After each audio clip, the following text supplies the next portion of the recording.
plateau is a landform that raises up from the surrounding land and has more or less flat surface. Some of its sides often have steep slopes. So a plateau is also raised up from the surrounding and will have more or less a flatter surface. And they have steep slopes. Like mountains, plateaus can be young or old in terms of Earth's history. Even young means some 5,000 years ago, but it is referred to as young in terms of Earth's history. So the two examples of plateaus are the Tibetan Plateau, the largest and the highest plateau in the world, and the Deccan Plateau.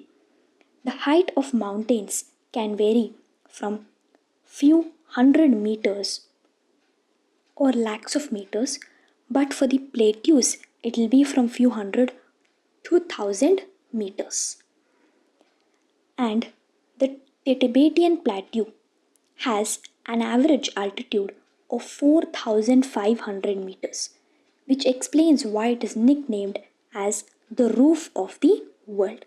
So we call this plateau as the roof of the world because it has an average altitude of 4,500 meters. From the east to the west, it is nearly 2,500 kilometers long. That is the length in between Chandigarh to Kanyakumari. So the plateau is that long. And the Deccan Plateau of Central and South India is one of the oldest plateaus in the world and formed through the volcanic activity millions of years ago. So what we call old is formed millions of years ago. And it is formed due to the volcanic activities. Like mountains, plateaus are rich in mineral deposits. So they have a lot of mineral inside them and they have been called the storehouses of minerals because they have a lot of minerals. So if mitochondria will form a lot of oxygen, then we call it the storehouse of that particular thing. In the same way, there are a lot of minerals in the plateaus, so we call it the storehouse of minerals. As a result, mining is the major activity on the plateaus, where many of the world's largest mines are found. In the east, the African plateau is famous for gold and diamond mining. In India, we have huge reserves of iron, coal, and manganese which are found in the Chota Nagpur plateau. It's very important to remember in India we have huge reserves of iron, coal, and manganese which is found in the Chota Nagpur plateau. And the plateau's environment is very diverse across the world. So in each and every plateau there will be different kinds of situations. So many plateaus have rocky soil which makes them less fertile than the plains. So agriculture mainly happens in the plains, while in the plateaus we have rocky soil, so it is very difficult, so it is less fertile and therefore less favorable to farming. An exception is that the lava plateaus, that is formed through volcanic activity, as they have rich black soil. So if you have rocky soil, it is not favorable for farming, while the black soil is favorable for farming. And plateaus are also home to many spectacular waterfalls. The Victoria waterfalls on the Zambezi River in South Africa and the Hundru Falls on the Subarnarekha River in the Chota Nagpur Plateau and Jog Falls on the Sharavati River in the Western Ghats are a few such waterfalls and they make good tourist spots. And the No Kalikai Falls drop down from 350 meters from the Cherrapunji Plateau, which is in Meghalaya. With this, we have understood about the plateaus. Now we'll move on to the plains. Plains are the landforms that have an extensive flat or gently undulating surface, and they do not have any large hills or deep valleys, and they are generally not more than 300 meters above the sea level. Important to note that they won't be above 300 meters, and they are flat and good for farming. So the floodplains are formed by rivers originating in the mountain ranges, where they collect the particles of rock, sand, and silt, and they are called the sediments. So these sediments are carried all the way to the plains. So flood plains, that means they are formed by the rivers. So we have learnt in the mountains part that mountains feed rivers. So when ice melt, there will be a flow of river. So when the rivers flow, they'll be collecting rocks, sand and silt and form the sediments. So if something is left behind for a particular period of time, if we have mud water and if we leave that water for some time, then all the particles, that is sand and everything, will come and settle down. That is called as sediments.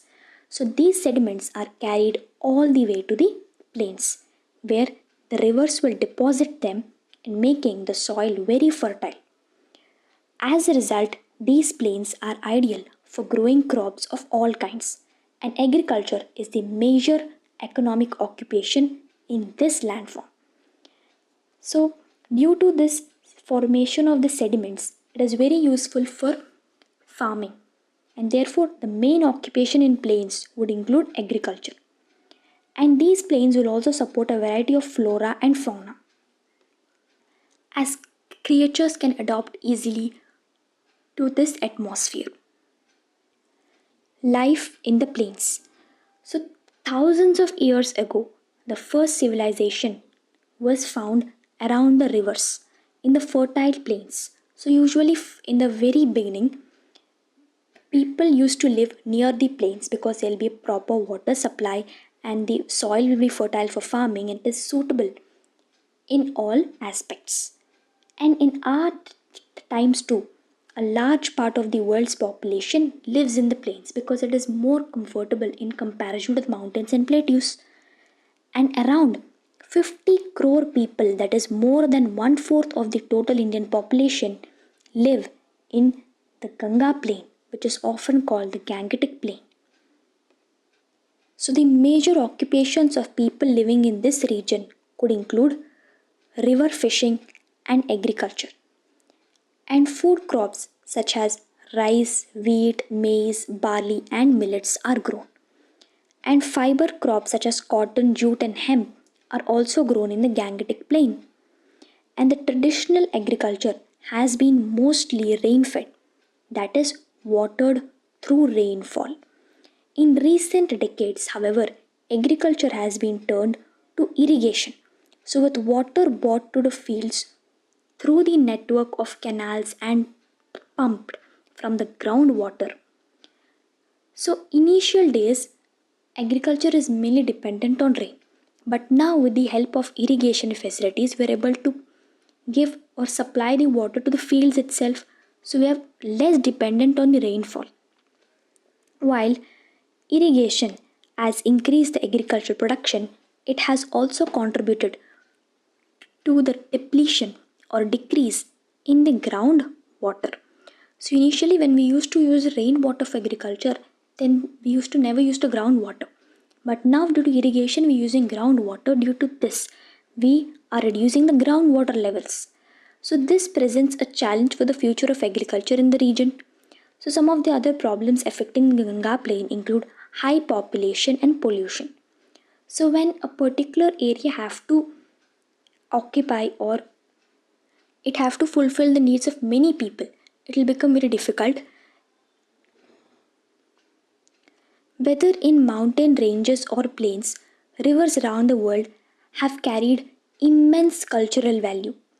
So in particular, many communities have considered rivers as a main source and its confluence, that is the meeting of the point of two or more rivers with one or the other rivers, is said to be sacred.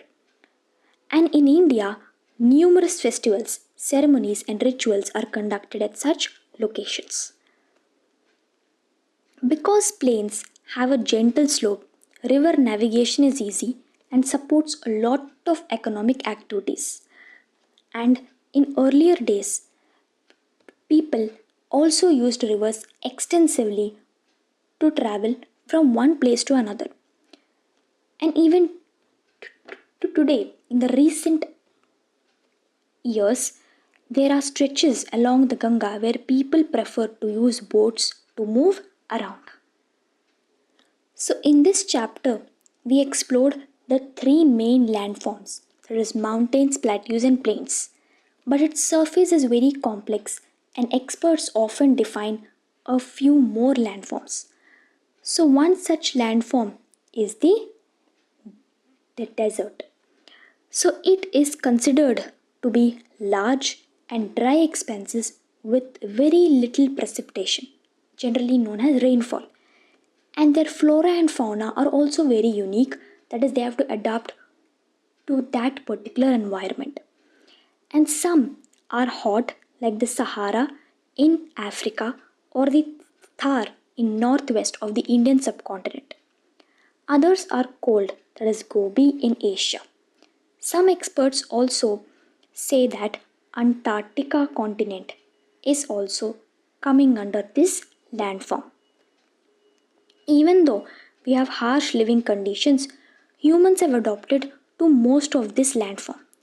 So in India, the communities living in this Thar or migrating through it hold rich cultural traditions such as folk songs and legends relating to that particular landform. The diverse ways in which humans have made all the landforms their home is like a statement in itself, and it shows our resilience, that is the capacity to meet challenges and adapt to them or overcome them. So in this chapter we have completed all these points and we will also solve these questions.